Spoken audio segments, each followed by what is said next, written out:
নমস্কার বন্ধুরা, সবাইকে স্বাগত আরেকটি নতুন ভিডিওতে। তা আজকে মহাপতি শরবত বানাবো।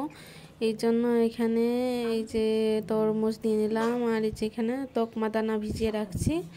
এরপরে এই যে ব্লেন্ডার নিয়ে চলে আসলাম। ব্লেন্ডারের মধ্যে তরমুজগুলো দিয়ে দেবো এক এক করে। তরমুজগুলো দিয়ে আমি তকমা দানা ভিজাই রাখছিলাম, সেগুলো ফুলে উঠছে, সেগুলো দিয়ে দিলাম। এই স্বাদ মতন লবণ দিলাম, দিয়ে স্বাদ মতন চিনিও দিয়ে দেবো। এই শরবতটা অনেক সময় দেখছি অনেকেরই বানানো, এই জন্য আমি আজকে বানিয়ে ফেললাম। আর এই যে এখানে একটু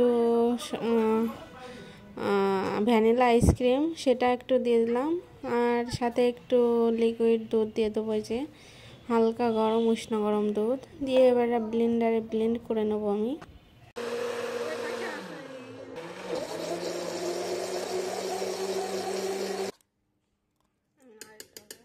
তাই যে সব দিয়ে আমার ব্লেন্ড করা হয়ে গেছে। এখন আমি এই শরবতটা ঢেলে নেব, যে এখানে এখন ঢেলে পরিবেশন করে দেবো সবার জন্য। তাই একটু ঢেলে আমি একটু উপরতে ডেকোরেশন করব। এই যে একটু আইসক্রিম দিলাম, আর তরমুজের কুচি কুচি ছোটো ছোটো টুকরো দিয়ে ডেকোরেশন করে নিলাম।